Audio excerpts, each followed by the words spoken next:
Okay, yeah. I'll probably go get my other one.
Oh, wait a second. I have lots of messages. All these glasses are dirty.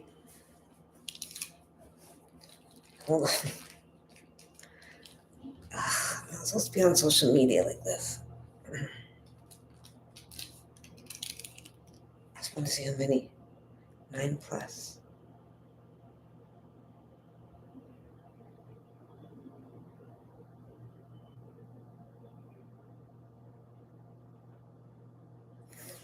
It's 6,315. Okay, that's great. That's rising.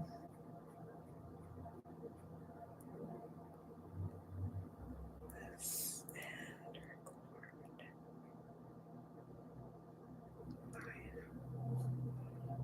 Meditation.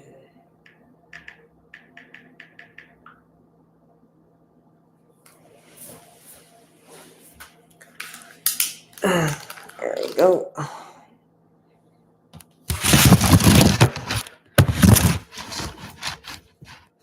This one could probably go right here.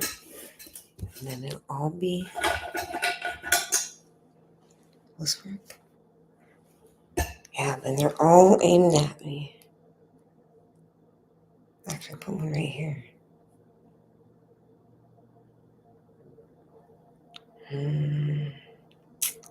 TikTok.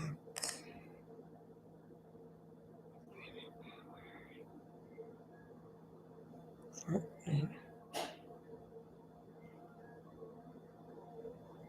Live. How do we change the thing to meditation? Okay, well, I guess it's just going to be like that.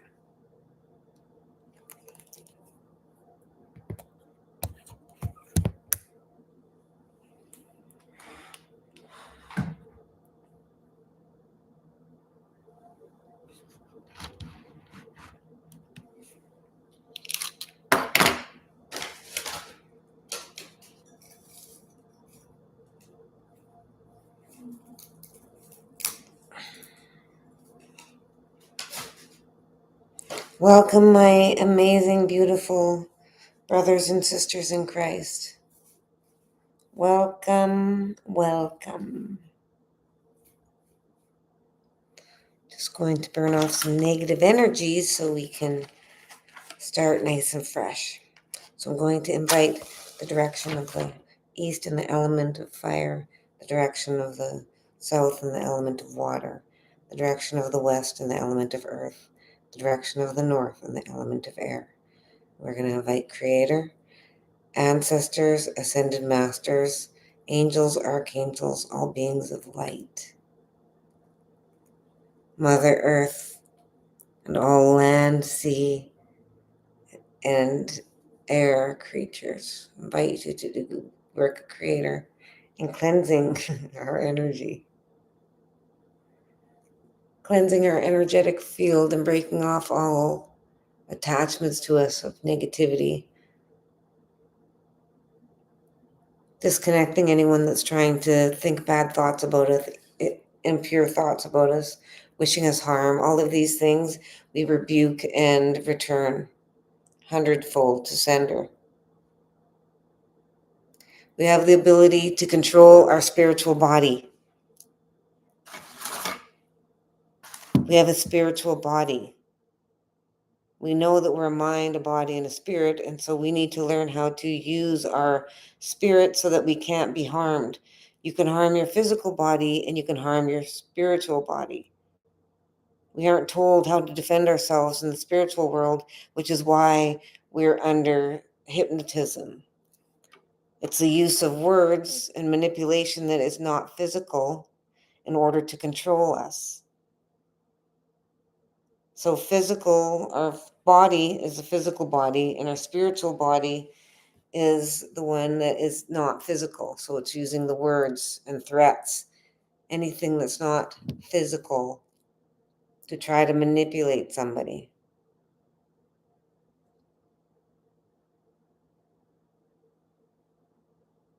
for a bad reason. So we clean that off, and meditation is also a way to break off all of the attachments of the people that are harming us. It's also a way to allow our body to self-heal. There are other species, actually earthworms, you can cut the section off of it and they'll regrow. No, that's not them. That's a starfish. A starfish will lose a point and then it will regrow it. Humans have that same ability to regrow things. And the thing is, our mind is connected to our physical body. So our mind is controlling our reality and our thoughts and our actions. And so when we realize that we are in control with our thoughts, we can control all of our bodily functions. We think about it to blink our eyes, and then we blink our eyes, or they do it on its own. We think about raising our hand, and we raise our hand. And we're so in tune with our body now that it will start reacting naturally without you even having to do things or without having to think about it, because now it's so accustomed to you that it just behaves in a way that you do as one. So when your body is moving fluidly and it's not harming itself or any other, it's like you're working together with your physical body, much like two fish swim like this. And that's why there's no problems when there should be no problems when you're healthy, when you're just going about your day, connecting your mind to your physical body. So when we have impurities, darn it, I need my water.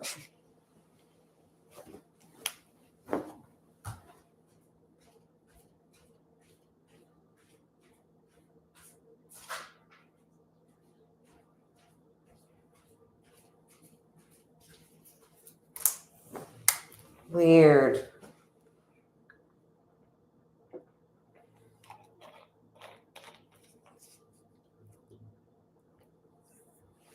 Okay, I spilled that. I'm saying weird because I received two bottles. And one water bottle, the first one didn't kind of snap, and I thought that's weird. And I thought, well, maybe it's just an easy snap one. And then I just opened this one, the same brand, same batch, and it. So now I know that the bottle that I had before was already opened. So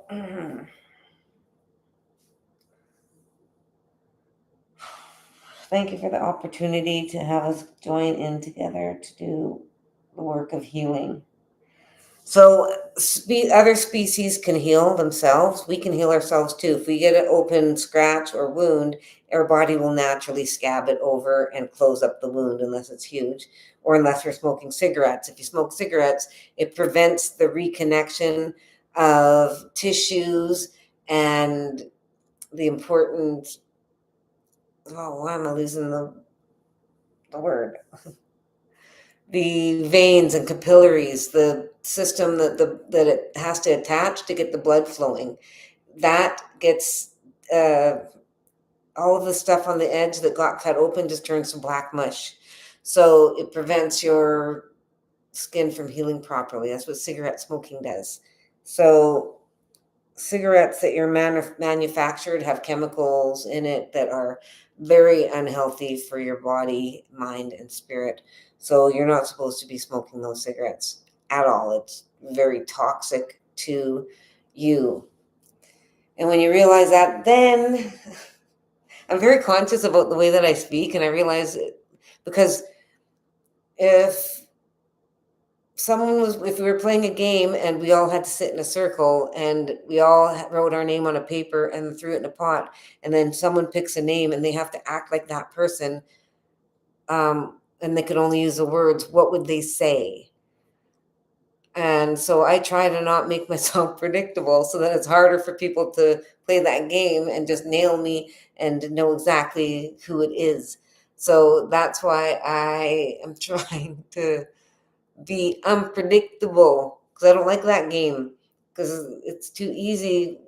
When everyone can just say one word and they know it's you, then that means you're predictable. So I want to liven it up for everybody, and it makes it harder for them to put their thumb on you.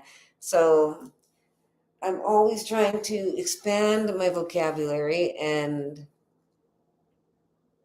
people will always be able to guess who I was. I know that before they would have just had to send, if it was my kids, all they'd have to say is Jesus, and they go, Mom. So now, like, all you'd have to say is something like hair fringes. Oh, that's Rosetta. So that's a cool thing to play with yourself. Like, what would people do to if we were playing charades and they had to get your name? What would they do to represent you or to make it look like you? So remember, when people make fun of you, do not take it personally. It is a very secure person that doesn't take anything personally, but it takes great strength and practice to develop a thick skin. Thick skin meaning that when people hurt you with their words, it doesn't actually hurt you. It doesn't go through your skin and hurt you in the heart, which is what happens when you are sensitive and you take things personally. And it's not like you can just get over it. This is what people that haven't endured great amounts of pain and suffering, that's what they say. Just get over it. And it's a mean thing to say because they know that you can't just get over it, and it's very rude. So people that say that are actually very sick. They're toxic. They're unhealthy in the mind. Does that mean they're bad? No, because there are a lot of good people out there that are just being jerks and a-holes. And so we have to remember that they're human. And just feel bad for the children. All of the children, I feel so bad for all of the children that have had to endure pain and suffering because of malicious people that did not like the parents or whatever else. Like, why do you have to always bring in the children?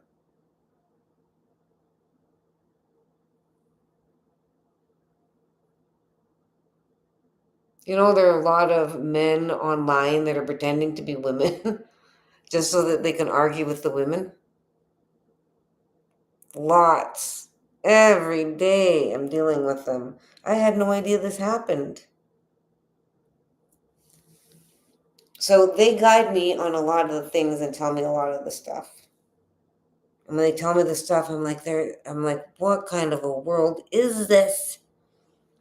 It's disgusting. Some more sage.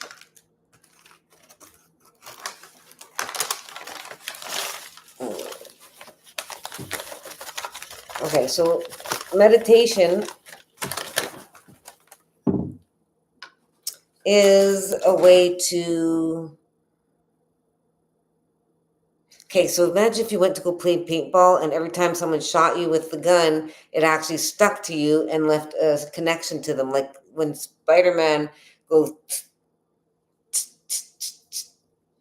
actually, that's perfect. So we're all like Spider-Man in that anything that we think of, we automatically get a spider web to them. And if we think of an idea, then we'll have a spider web to them too. If you think of the past, about memories, back there, we still have all these connections. The thing is, these connections, these threads that are shooting out of us when we think about other things, they aren't just threads and not doing anything. It's moving energy because we are making a connection and everything is moving that is life. So that means that the connection is moving. And that means, where is it going to be moving to? It means that our thoughts are going to be energetically moving towards them, and they only hold so much energy. So all of that energy is now going to be returned to us, but we're giving us what we have and we're taking what they have. So, what was that noise? So, I don't know what's going on today. Why am I like this?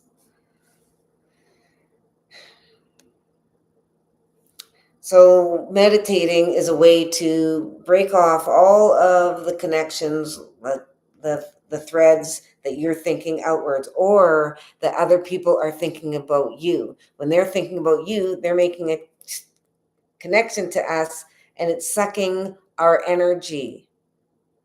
If you're a good person, they're draining your energy. That's what their purpose is. They're being malicious and sending us bad wishes. All of these things, these are draining our energy. The only people that are not draining our energy when they make an attachment are those that are making attachments going, oh, I hope that they excel at whatever they do. Oh, give them protection, that sort of thing. When people are actively wishing well for you, they're on your team. They're not draining your energy. They're feeding your energy good stuff, empowering you. Oh no, I got this ring from someone I found out was my cousin today at a market in my home reservation. I was there today and she gave me this ring and now I can't get it off. And I had a tough time getting it on, but she was so nice and older that I couldn't. I didn't want to hurt her feelings. Oh my gosh. Okay. I saw a trick with, ouch. Uh, it hurts. Okay. Don't even worry about it. I'll worry about that later. I don't normally wear rings because I don't know. I don't like how it feels in between my finger. Like here, I don't like how it does, but this is a really cool gift and it can't come off now. Oh, and it's like a princess. She's like, look, so you're like a princess. And so that was really nice. Her name is Eileen. She's my cousin. Her mother was my mother's sister. It's so amazing. I cried. I looked at her and I'm looking like, and it's weird because I don't see her from a child growing up. I just see an older woman and I look at her and I'm trying to think, wow, like, does she look like my mother? And it's hard. And it's frustrating because I'm trying to get to know my relatives and it's just like I'm begging for crumbs because I have to wait till I cross paths with any one of them. Because I don't know how, because the culture that I was raised in is what's normal to me, and the culture of my people is not the same. Not when it comes to greeting people, not when it comes to going into their home, not when it comes to the way they eat and stuff. Nothing is the same. And so I don't want to, it's not that I'm not uncomfortable. I don't want to make them uncomfortable because I want to just get in there and sit down, but I don't know how we're supposed to interact. You just kind of welcome yourself in because this is new for them too. All of a sudden, there's a relative, and an old relative, but a new relative, old, 53 now. So it's hard for them. I don't know what the right thing is to do, but it's cool because I'm just getting my relations are getting stronger and stronger, and now they're coming and hugging me all the time, and they're telling me that they just love talking to me all the time, and they're very loving and kind. But I have my guard up because I'm well aware that we cannot trust anybody, even our own family, and so because I've witnessed this. This is my family, and I'm new to have my family, but I've witnessed that from talking to all these other people, how their own family has turned against them, and I've always been like, wow, that sucks. I wouldn't know what that's like. But now I'm going to find out what it's like, because every one of my family members are human. And that means that at one time or another, they're going to do something that's going to disappoint me. But that doesn't mean that I love them any less, because they're my family. Doesn't matter what they do, I am not going to love them any less. Doesn't matter. Nothing that my children can do is ever going to make me love them less. I'll be disappointed, and I'll stand with them if they're going to, own up to the things that they've done and make amends for it. But even if they don't admit to the things that they've done, I'm still going to love them and treat them with respect and honor, because they're my family.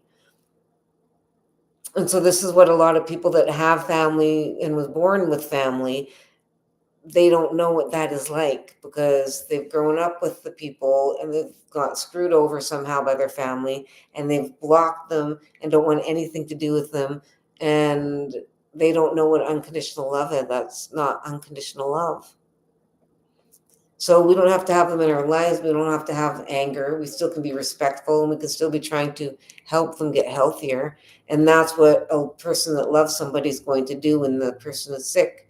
Healthy people don't hurt people. So if someone's attacking you, they're unhealthy. And if they're your family member, then that means that you're healthy. I'm assuming you're claiming to be healthy. So it's the healthy people's job to bring the unhealthy back to health. And if it's your family, then that is very powerful, because you've got the same blood. It's like you having an arm and you're wanting to get rid of your arm, be like, I don't want it anymore. It's your arm. Just because your arm is aching or whatever, or you have a hangnail and it's causing you pain, doesn't mean it's time to sever it off, because the hangnail is causing you physical pain. You're not going to sever your arm. You're going to keep it and fix the injury in your hand. This is what you're supposed to do with your family. That's what a leader does. And you're here, if you're following me, you're a leader. Because anyone that chooses health automatically becomes a leader. They're automatically the ones that have got to lead everybody else to strength, everything that you have.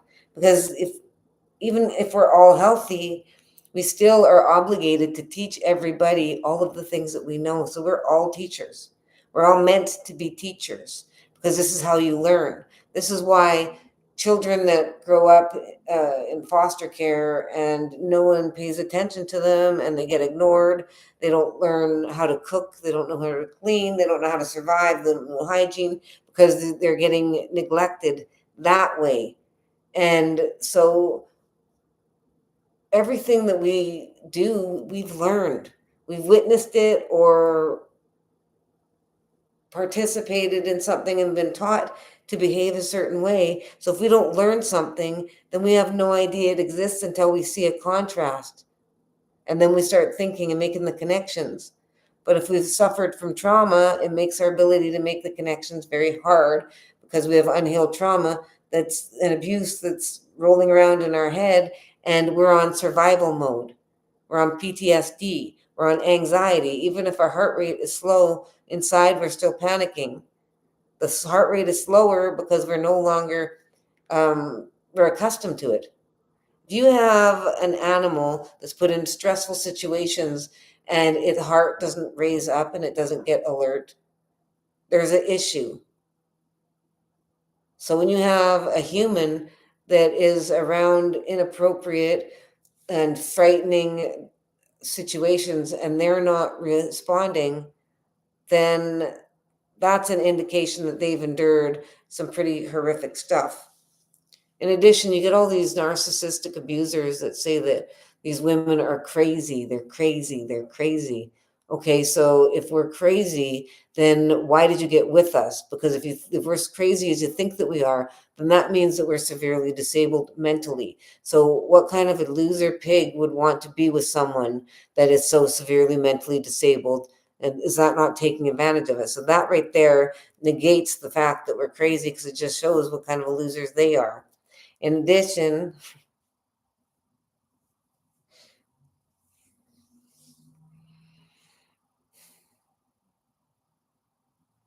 In addition, what made us crazy? People don't go crazy on their own. They were the ones living with us. What made us crazy? Let's talk about what made us crazy. And so these men that are saying all this stuff, the stuff that's just gaslighting. See, they know, if just listening to the words they say, we all know.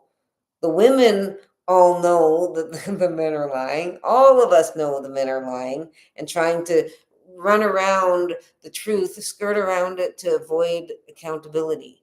The women all know it.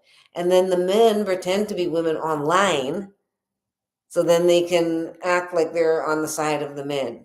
Seriously, that is the just a little bit of the depth of what men do to avoid accountability and to maintain power over women.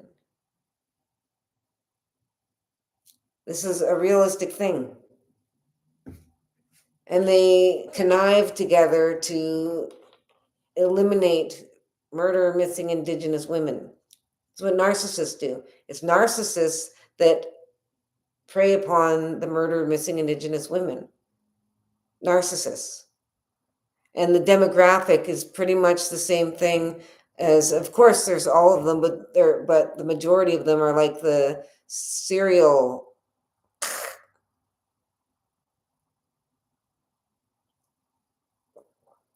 It's not women.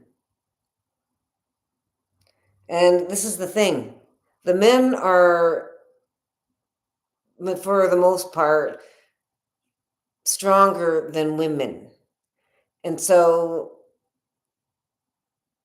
the first time that a woman is upset, then why doesn't the man leave? See, this is the thing. They know that they're in control, they're stronger, so they can easily leave. But they use that against us and they say that to us, why didn't you leave?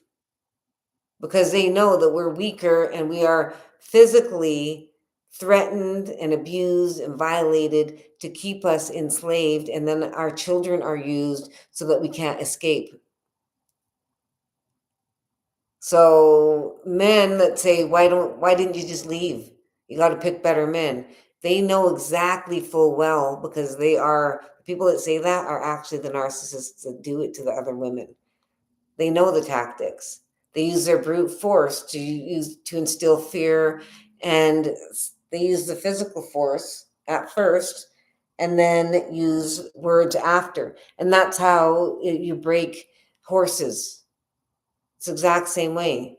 You take away all their needs and then just give them little tidbits so they have no choice but to comply.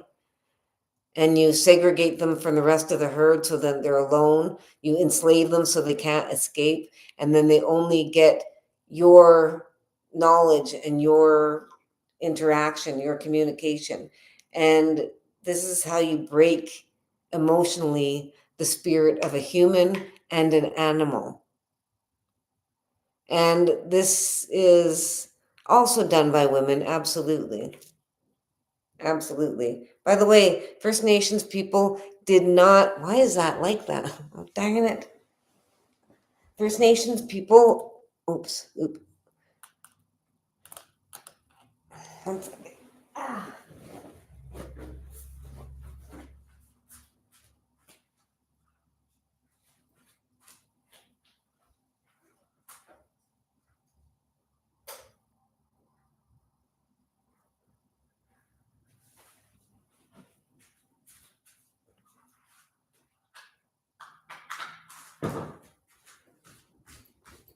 I don't know why my charger is not working. Let's try this way. You hear that? This little crazy guy's upstairs. Come on. Okay, well, when my phone dies, I'm screwed then. Oh no. What time is it? 9. Doing great. Darn it. Okay, meditation. So meditation is a way to break off all of these attachments. And now I'm just going to teach you how to meditate. So what it's going to do is going to rest you, it's going to relax you, it's going to reset you, it's going to give your body your energetic body a chance to regenerate itself. So it's like starting a motor. When you're not meditating, everything kind of stops moving because we're under so much stress. We don't even realize it. We're walking around and our shoulders are hunched all day, every day. And then when you finally learn to relax, you realize that you're hunched over like this. So you've got to go like this and move it up and out and down.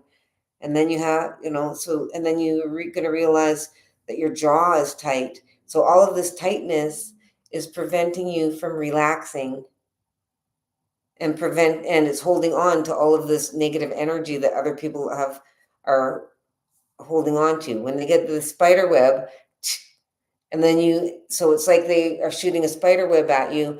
And then when you're stressed out, it's like you're holding it because your muscles are tightened. So it's tightening on because you have cells that are together like this. So when they shoot their spider web, it goes between the cells in the cracks and then sticks in. So then when we're tensed up, we make the connection of our cells tighter. So the things that they've injected are now hanging on really tight.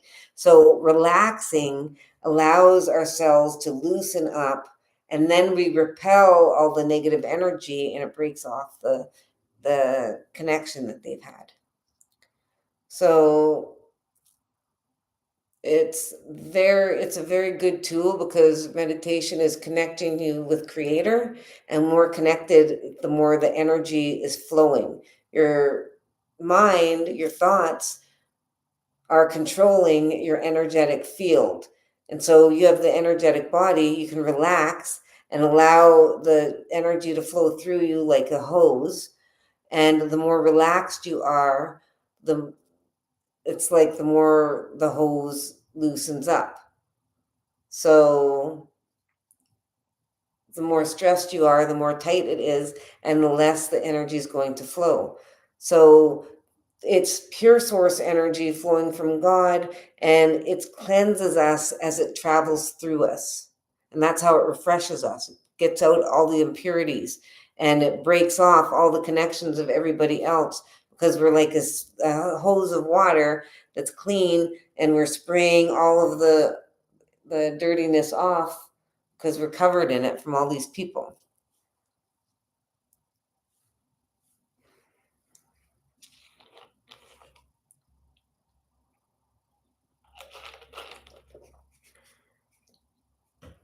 So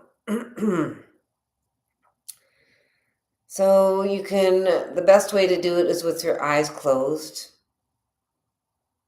in a safe space where you can relax and not be interrupted.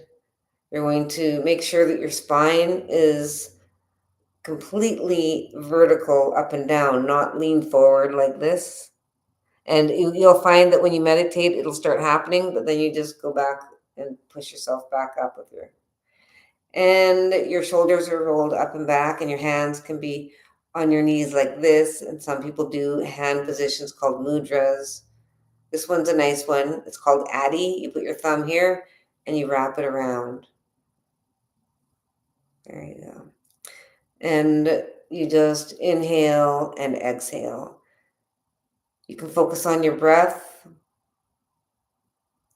But what is really nice to do is to visualize. When you close your eyes, you'll see darkness.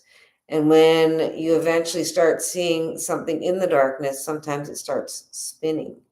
So you do not want to meditate when you're after you've eaten, because it can cause nausea also, even if you don't do the spiral thing. So it's best to have an empty stomach. So it's best to do meditating in the morning before you eat lunch, or in the evening before bed. So you're going to inhale and exhale slowly, and the more that you try to visualize outer space spinning around you as the darkness is spinning, sometimes you'll see layers, and you just relax and visualize the spinningness being your energy. So you can visualize all of your thoughts and emotions spinning around you as you're inhaling and exhaling. And your inhales and exhales are actually the driving force between the spinning. So when you inhale, it's like a motor to keep it going. So that's why you want to inhale nice and deep and exhale as everything is spinning. And as you're focusing on that, you're making sure that your spine is completely vertical.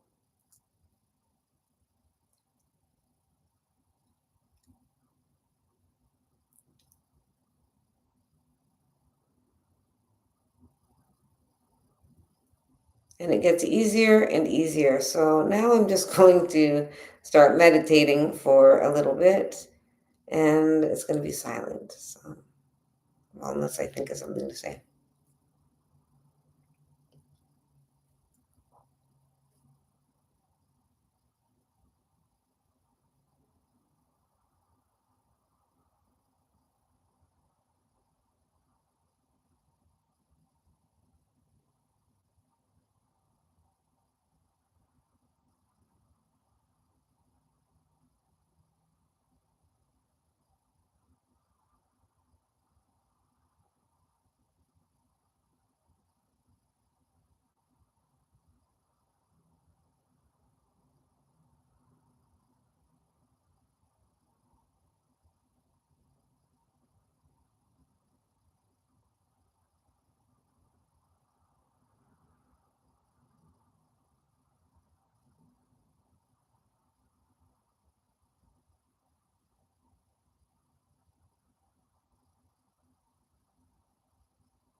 Okay, since I'm live, I'll quit. But it's, I was just sitting there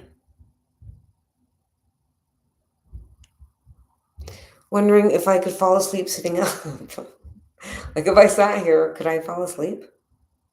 Like, is that even possible? Because I was thinking that it would be nice to meditate laying down. I could do it for a long time, always, but it would be nice if I had a friend that would just remain silent and then just sit there beside me. I could meditate always, knowing someone there with me. It'd be really comforting. But then I was like, well, I could lay down, but then if I laid down, then I'd probably fall asleep. And that's when I was like, well, I wonder if I could fall asleep sitting up. Hmm. Anyways, it's 9/11. I love you. I love you. 9/11 is the date that my foster brother was violently by somebody. And yeah, he was 20 years old. 9/11. I love you, Jamie. It's weird how we're all intermingled. You never know who someone knows. Never know. Anyways, I'll be back on later. I love you. It's been a crazy day. Good night. I can see ya.